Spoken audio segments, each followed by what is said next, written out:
Olá, povo de Deus! Estamos iniciando mais uma live Andando com Deus.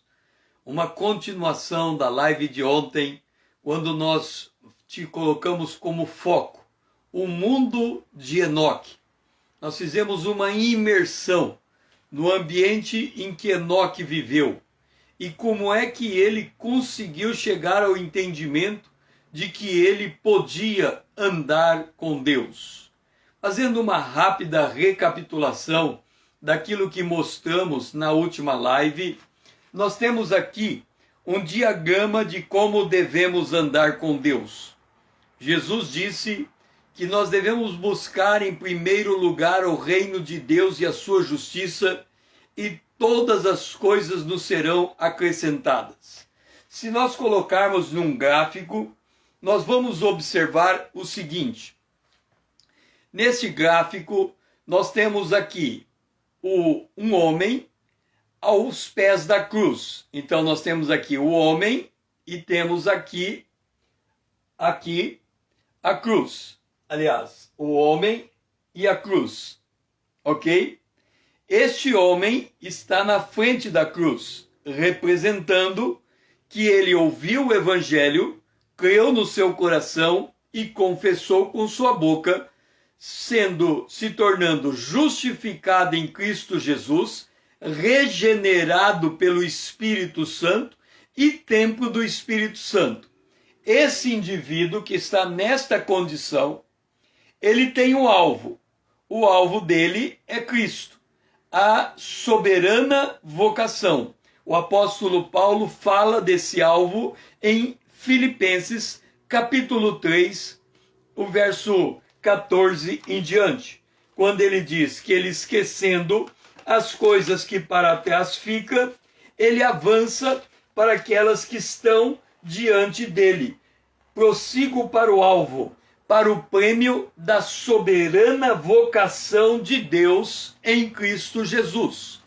Nesta lógica, se nós estamos olhando para cima, a tendência é desenvolvermos aquilo que Isaías diz: os que esperam no Senhor subirão com asas como águia, caminharão e não se cansarão, correrão e não se afadigarão.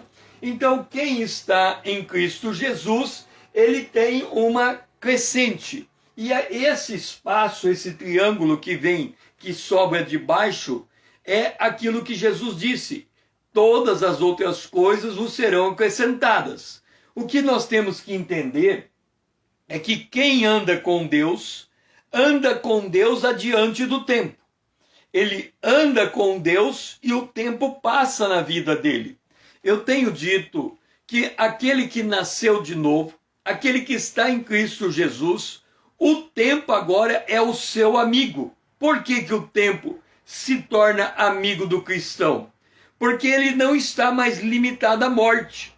Ele tem a vida eterna, porque ele tem Jesus com ele. O apóstolo João disse: quem tem Jesus tem a vida. Quem não tem Jesus não tem a vida eterna. E quando nós usamos a expressão vida, nós usamos a expressão de atividade contínua, de movimento permanente, daquilo que nos movimenta para frente, daquilo que nos coloca em direção à eternidade. Aliás, quando Jesus ele vai conceituar a eternidade, ele diz: a vida eterna é isto, que conheça a Deus e que conheça o Filho, aquele a quem ele enviou, aquele a quem ele enviou, que é o Filho de Deus. Ora, o ato de conhecer, ainda que espiritualmente, nós podemos conhecer como por uma forma instantânea, que é quando o conhecimento de Deus toca o nosso espírito e faz sentido para nós. Então o conhecimento ele tem um certo aspecto de instantâneo. Ele também tem um processo para ser alcançado. Você não conhece de bate-pronto, você se envolve com o objeto do seu conhecimento. Se Jesus é objeto do seu conhecimento, Oséias ele diz: conheçamos e prossigamos em conhecer ao Senhor, Por que que ele começa com a expressão conheçamos? Porque Jesus disse, quando ele fala da presença do Espírito Santo conosco, ele diz, vocês o conhecem porque ele habita convosco. O mundo não o conhece porque ele não habita no mundo. Então o mundo não tem como conhecê-lo. Para que nós possamos conhecer o Espírito Santo, ele habita em nós, por isso nós o conhecemos. É um conhecimento experimental pela presença do Espírito Santo em nós. Mas também tem o conhecimento como um processo que vai se agregando ao longo do tempo. E vida eterna é isso. Andar com Deus em direção a Cristo. Quando nós lemos em Apocalipse de que Jesus é visto como o Cordeiro, como havendo sido morto, é como se a morte de Jesus ela tivesse uma duração eterna, como se ela estivesse se repetindo eternamente, em que pese o fato dela ser um evento único que aconteceu no passado, o reflexo, o efeito, a consequência da cruz perdura por toda a eternidade. Então, se eu estou andando com Deus, eu estou focado em Jesus, autor e consumador da minha fé. Por outro lado, andar com Deus não é uma tarefa das mais fáceis, porque quando nós andamos com Deus, nós temos que, no nosso cotidiano, aplicar os princípios da palavra de Deus para que a gente possa fazer essa jornada com Deus. É por isso que nós precisamos de modelos. E Paulo, aos Filipenses, capítulo 3, verso 17, ele se apresenta como modelo. Ele diz, sede meus imitadores.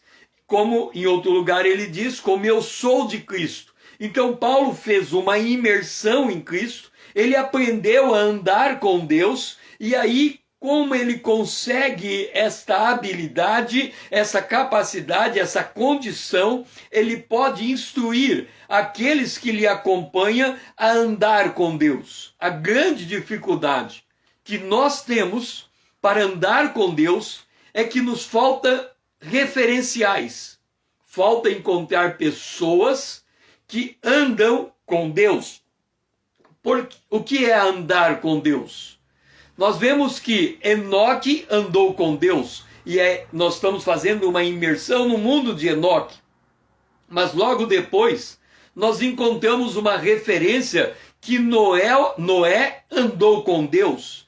E com Enoque diz, Enoque andou com Deus e Deus o tomou para si.